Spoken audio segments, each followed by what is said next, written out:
ಕೆಲವೇ ಕ್ಷಣಗಳಲ್ಲಿ DK Shivakumar case ಕುರಿತು ತೀರ್ಪು ಹೊರಬೀಳಲಿಕ್ಕಿದೆ.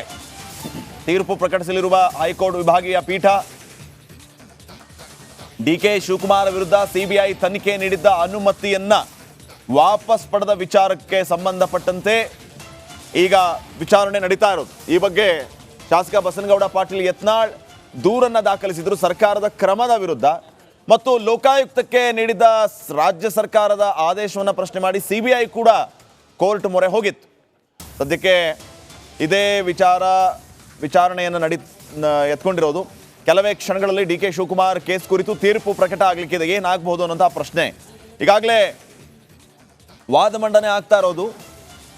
ಈಗಾಗಲೇ ಈ ಕೇಸ್ಗೆ ಸಂಬಂಧಪಟ್ಟಂತೆ ನಾವು ಅಂತಿಮ ಹಂತಕ್ಕೆ ಬಂದಿದ್ದೇವೆ. ಅಂದರೆ 90% ಕೇಸ್ ಇನ್ವೆಸ್ಟಿಗೇಷನ್ ಈಗಾಗಲೇ ನಡೆದಾಗಿದೆ. ಈಗ ನೀವು ಸಡನ್ಲಿ ಸರ್ಕಾರ ಚೇಂಜ್ ಆದ ತಕ್ಷಣ ಅಥವಾ ಸರ್ಕಾರ ಬಂದ ಮೇಲೆ ಈ ರೀತಿ ಆ ಅನುಮತಿಯನ್ನೇ ರದ್ದು ಮಾಡೋದು ಇದು ಎಷ್ಟರ ಮಟ್ಟಿಗೆ ಸರಿ ಅನ್ನುವಂತಹ ಪ್ರಶ್ನೆ. ಕ್ಯಾಬಿನೆಟ್ನಲ್ಲಿ ಒಂದು ಒಮ್ಮತದ ನಿರ್ಧಾರಕ್ಕೆ ಬರಲಾಗಿತ್ತು. ಡಿಕೆ ಶಿವಕುಮಾರ್ ಅವರ ವಿರುದ್ಧ ಏನು ಸಿಬಿಐ ತನಿಖೆಯನ್ನು ನಡೆಸ್ತಾ ಇತ್ತು, ಆ ಸಿಬಿಐಗೆ ಕೊಟ್ಟಂತಹ ವಿಚಾರವನ್ನೇ ರದ್ದುಪಡಿಸಲಾಗಿತ್ತು. ಸದ್ಯಕ್ಕೆ ಇದೇ ವಿಚಾರ ಈಗ ಹೈಕೋರ್ಟ್ನಲ್ಲಿ ವಿಚಾರಣೆ ಆಗ್ತಾ ಇದೆ. ಹೈಕೋರ್ಟ್ ವಿಭಾಗೀಯ ಪೀಠದಿಂದ ಕೆಲವೇ ಕ್ಷಣಗಳಲ್ಲಿ ತೀರ್ಪು ಪ್ರಕಟ ಆಗುತ್ತೆ. ಡಿಕೆ ಶಿವಕುಮಾರ್ ವಿರುದ್ಧ ಸಿಬಿಐ ತನಿಖೆ ನೀಡಿದ್ದ ಅನುಮತಿ ವಾಪಸ್ ಪಡೆದ ಸರ್ಕಾರದ ಕ್ರಮ ಪ್ರಶ್ನಿಸಿ ಅರ್ಜಿಯನ್ನು ಏನು ಸಲ್ಲಿಸಲಾಗಿತ್ತು ಅದರ ವಿಚಾರಣೆ ನಡೆದಿರೋದು. ಬಸನಗೌಡ ಪಾಟೀಲ್ ಯತ್ನಾಳ್ ಹಾಗೂ ಸಿಬಿಐ ಈ ವಿಚಾರಗಳನ್ನು ಪ್ರಶ್ನೆ ಮಾಡಿ ಅರ್ಜಿಯನ್ನು ಸಲ್ಲಿಸಲಾಗಿತ್ತು. ಇದರ ತೀರ್ಪನ್ನು ವಿಭಾಗೀಯ ಪೀಠ ಕೆಲವೇ ಕ್ಷಣಗಳಲ್ಲಿ ನೀಡಲಿಕ್ಕಿದೆ. ಅಕ್ರಮ ಆದಾಯ ಗಳಿಕೆ ವಿಚಾರಕ್ಕೆ ಸಂಬಂಧಪಟ್ಟಂತೆ ದಾಖಲಾಗಿದ್ದ ಕೇಸ್ನ ಇನ್ವೆಸ್ಟಿಗೇಷನ್ 90% ಅಷ್ಟು ಮುಗಿದಿದೆ. ಆದರೆ ಸಡನ್ಲಿ ಈ ರೀತಿ ಯಾಕೆ ಅನ್ನುವಂತಹ ಪ್ರಶ್ನೆ. ಮುಂದೆ ಏನಾಗಬಹುದು ಅನ್ನೋದು ಸದ್ಯಕ್ಕಿನ ಪ್ರಶ್ನೆ. ಈಗ ವಿಭಾಗೀಯ ಪೀಠ ಯಾವ ರೀತಿ ತೀರ್ಪನ್ನು ನೀಡುತ್ತೆ, ಲೋಕಾಯುಕ್ತವೇ ತನಿಖೆಯನ್ನು ನಡೆಸಲಿ ಅಂತ ಹೇಳುತ್ತಾ ಅಥವಾ ಸಿಬಿಐ ಅನುಮತಿಯನ್ನು ರದ್ದು ಮಾಡಿರೋದು ಸರಿಯಲ್ಲ, ಸಿಬಿಐ ಕೇಸನ್ನು ಇನ್ವೆಸ್ಟಿಗೇಟ್ ಮಾಡೋದನ್ನು ಮುಂದುವರಿಸಲಿ ಅಂತ ಅನುಮತಿಯನ್ನು ನೀಡಿದರೆ ಡಿಕೆ ಶಿವಕುಮಾರ್ಗೂ ಕೂಡ 100ಕ್ಕೆ 100ರಷ್ಟು ಕಂಟಕ ಫೇಕ್ಸ್. ಒಂದ್ ಕಡೆ ಸಿಎಂ ಸಿದ್ದರಾಮಯ್ಯ ವಿರುದ್ಧ ಮೂಡ ಹಗರಣದ ವಿಚಾರ, ಮತ್ತೊಂದು ಕಡೆ ಡಿಸಿಎಂ ಡಿಕೆ ಶಿವಕುಮಾರ್ ವಿರುದ್ಧ ಅಕ್ರಮ ಆದಾಯ ಗಳಿಕೆ ವಿಚಾರ. ಇಡೀ ಸರ್ಕಾರವೇ ಕೋರ್ಟ್ ಕಟಕಟೆಯಲ್ಲಿದೆ. ಈಗ ಈ ಬಗ್ಗೆ ಇನ್ನಷ್ಟು ಮಾಹಿತಿಯನ್ನ ನೀಡ್ತಾರೆ ನಮ್ಮ ಪ್ರತಿನಿಧಿ ವಿಜಯ್. ಈಗ ಫೋನ್ ಸಂಪರ್ಕದಲ್ಲಿ. ವಿಜಯ್, ಸದ್ಯಕ್ಕೆ ಏನಾಗ್ತಾ ಇದೆ, ಏನೆಲ್ಲ ನಿರೀಕ್ಷೆ ಮಾಡಬಹುದು ನಾವು? ಶ್ರೀಪಾದ್ ಪಾಟೀಲ್, ಸಾಕಷ್ಟು ಮಹತ್ವದ ಜೊತೆಗೆ ಕುತೂಹಲ ಕೇಳಿಸಿರುವಂತದ್ದು ಡಿಸಿಎಂ ಡಿಕೆ ಶಿವಕುಮಾರ್ ವಿರುದ್ಧ ಸಿಬಿಐ ತನಿಖೆ ಸಂಬಂಧಪಟ್ಟಂತೆ ಏನು ಹಿಂದೆ ಬಿಜೆಪಿ ಸರ್ಕಾರ ಅಕ್ರಮ ಆಸ್ತಿಗಳಿಗೆ ಸಂಬಂಧಪಟ್ಟಂತೆ ಸಿಬಿಐ ತನಿಖೆಗೆ ಶಿಫಾರಸು ಮಾಡಲಾಗಿತ್ತು. ಆ ನಿರ್ಧಾರವನ್ನ ಈಗಿನ ಕಾಂಗ್ರೆಸ್ ಸರ್ಕಾರ ಸಚಿವ ಸಂಪುಟದಲ್ಲಿ ವಾಪಸ್ ತೆಗೆದುಕೊಂಡು ಲೋಕಾಯುಕ್ತಕ್ಕೆ ಕೊಟ್ಟಿತ್ತು. ಇತಿಹಾಸದಲ್ಲಿ ಇದೇ ಮೊದಲ ಬಾರಿಗೆ ಇಂದಿನ ಸರ್ಕಾರ ಬಿಜೆಪಿ ಸರ್ಕಾರ ಅಂದ್ರೆ ಇಂದಿನ ಸರ್ಕಾರ ಮಾಡಿದಂತ ನಿರ್ಧಾರನ ವಾಪಸ್ ತೆಗೆದುಕೊಂಡಿರುತ್ತದೆ. ಇದು ರಾಜಕೀಯವಾಗಿ ಕೂಡ ಒಂದಷ್ಟು ಸಾಕಷ್ಟು ಚರ್ಚೆ ವಿಚಾರ ಆಗಿತ್ತು. ಈಗ ಅದನ್ನ ಪ್ರಶ್ನೆ ಮಾಡಿ ಅಂದ್ರೆ ಕಾಂಗ್ರೆಸ್ ಸರ್ಕಾರ ತೆಗೆದುಕೊಂಡಿರುವಂತಹ ನಿರ್ಧಾರವನ್ನ ಪ್ರಶ್ನೆ ಮಾಡಿ ಬಸನಗೌಡ ಪಾಟೀಲ್ ಯತ್ನಾಳ್ ಅವರು ಹೈಕೋರ್ಟ್ ಮೊರೆ ಹೋಗಿದ್ರು. ವಾದ ವಿವಾದ ಸಂಪೂರ್ಣ ಆಗಿತ್ತು. ಈಗ ತೀರ್ಪನ್ನ ಕಾಯ್ದಿರಿಸಿರುವಂತದ್ದು ಇನ್ನು ಕೆಲವೇ ಕ್ಷಣ ತೀರ್ಪು ಹೊರಬೀಳಲಿದೆ. ಉಪಮುಖ್ಯಮಂತ್ರಿ ಡಿಕೆ ಶಿವಕುಮಾರ್ ಪಾಲಿಗೆ ಇದು ಒಂದು ರೀತಿಯಲ್ಲಿ ಸಾಕಷ್ಟು ಮಹತ್ವದ ದಿನ ಆಗಿರುವಂತದ್ದು. ಒಂದು ವೇಳೆ ಏನಾದರೂ ಕೂಡ ಸಿಬಿಐ ತನಿಖೆ ಸಂಬಂಧಪಟ್ಟಂತೆ ರಾಜ್ಯ ಸರ್ಕಾರ ಏನು ವಾಪಸ್ ತೆಗೆದುಕೊಂಡು ಲೋಕಾಯುಕ್ತ ಕೊಟ್ಟಿರುವಂತಹ ನಿರ್ಧಾರ ಸರಿ ಅಂತಂದ್ರೆ ಡಿಕೆ ಶಿವಕುಮಾರ್ ಒಂದಷ್ಟು ಸೇಫ್, ರಾಜಕೀಯವಾಗಿ ಒಂದಷ್ಟು ಸೇಫ್, ಜೊತೆ ಕಾನೂನಾತ್ಮಕ ಕೂಡ ಒಂದಷ್ಟು ಸೇಫ್ ಆಗುತ್ತೆ.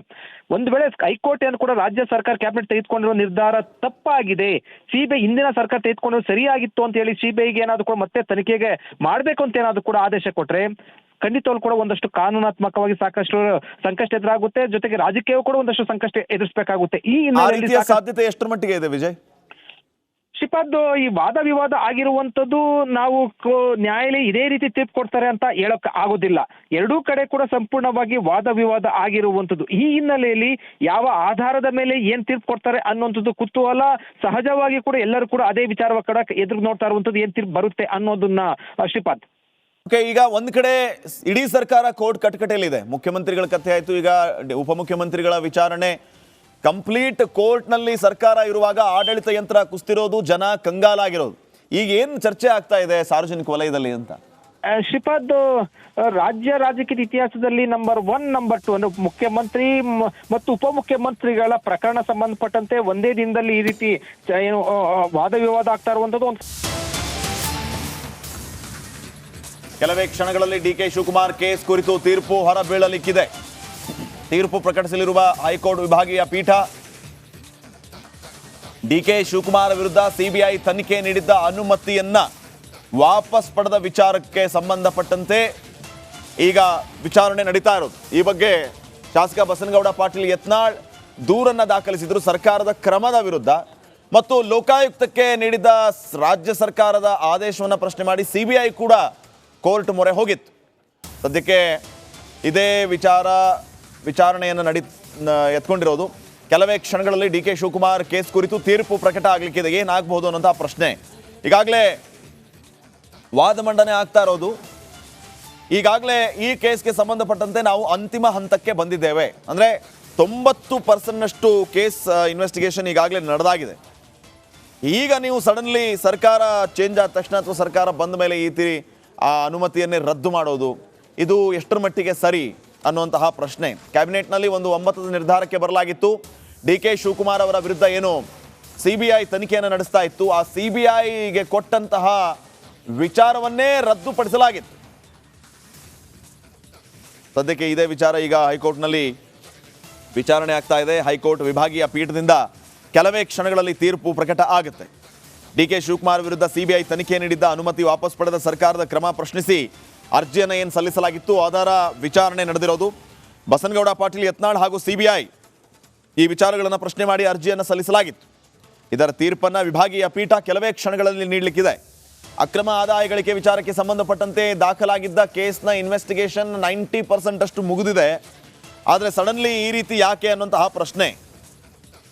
ಸೊ ಮುಂದೆ ಏನಾಗಬಹುದು ಅನ್ನೋದು ಸದ್ಯಕ್ಕಿನ ಪ್ರಶ್ನೆ. ಈಗ ವಿಭಾಗೀಯ ಪೀಠ ಯಾವ ರೀತಿ ತೀರ್ಪನ್ನು ನೀಡುತ್ತೆ, ಲೋಕಾಯುಕ್ತವೇ ತನಿಖೆಯನ್ನು ನಡೆಸಲಿ ಅಂತ ಹೇಳುತ್ತಾ ಅಥವಾ ಸಿಬಿಐ ಅನುಮತಿಯನ್ನು ರದ್ದು ಮಾಡಿರೋದು ಸರಿಯಲ್ಲ, ಸಿಬಿಐ ಕೇಸನ್ನು ಇನ್ವೆಸ್ಟಿಗೇಟ್ ಮಾಡೋದನ್ನು ಮುಂದುವರಿಸಲಿ ಅಂತ ಅನುಮತಿಯನ್ನು ನೀಡಿದರೆ ಡಿ.ಕೆ. ಶಿವಕುಮಾರ್ಗೂ ಕೂಡ 100ಕ್ಕೆ 100ರಷ್ಟು ಕಂಟಕ ಫೇಕ್ಸ್. ಒಂದ್ ಕಡೆ ಸಿಎಂ ಸಿದ್ದರಾಮಯ್ಯ ವಿರುದ್ಧ ಮೂಡ ಹಗರಣದ ವಿಚಾರ, ಮತ್ತೊಂದು ಕಡೆ ಡಿ.ಸಿ.ಎಂ ಡಿ.ಕೆ. ಶಿವಕುಮಾರ್ ವಿರುದ್ಧ ಅಕ್ರಮ ಆದಾಯ ಗಳಿಕೆ ವಿಚಾರ. ಇಡೀ ಸರ್ಕಾರವೇ ಕೋರ್ಟ್ ಕಟಕಟೆಯಲ್ಲಿದೆ. ಈಗ ಈ ಬಗ್ಗೆ ಇನ್ನಷ್ಟು ಮಾಹಿತಿಯನ್ನ ನೀಡ್ತಾರೆ ನಮ್ಮ ಪ್ರತಿನಿಧಿ ವಿಜಯ್. ಈಗ ಫೋನ್ ಸಂಪರ್ಕದಲ್ಲಿ. ವಿಜಯ್, ಸದ್ಯಕ್ಕೆ ಏನಾಗ್ತಾ ಇದೆ, ಏನೆಲ್ಲ ನಿರೀಕ್ಷೆ ಮಾಡಬಹುದು ನಾವು?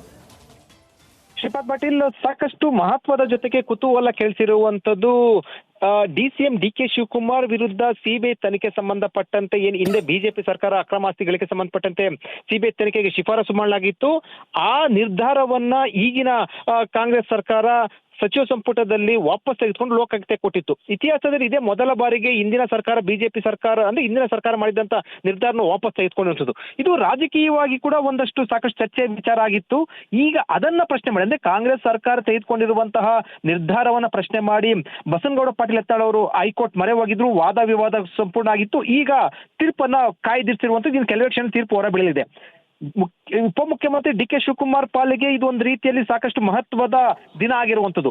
ಒಂದು ವೇಳೆ ಏನಾದರೂ ಕೂಡ ಸಿಬಿಐ ತನಿಖೆ ಸಂಬಂಧಪಟ್ಟಂತೆ ರಾಜ್ಯ ಸರ್ಕಾರ ಏನು ವಾಪಸ್ ತೆಗೆದುಕೊಂಡು ಲೋಕಾಯುಕ್ತ ಕೊಟ್ಟಿರುವಂತಹ ನಿರ್ಧಾರ ಸರಿ ಅಂತಂದ್ರೆ ಡಿ.ಕೆ. ಶಿವಕುಮಾರ್ ಒಂದಷ್ಟು ಸೇಫ್, ರಾಜಕೀಯವಾಗಿ ಒಂದಷ್ಟು ಸೇಫ್, ಜೊತೆ ಕಾನೂನಾತ್ಮಕ ಕೂಡ ಒಂದಷ್ಟು ಸೇಫ್ ಆಗುತ್ತೆ.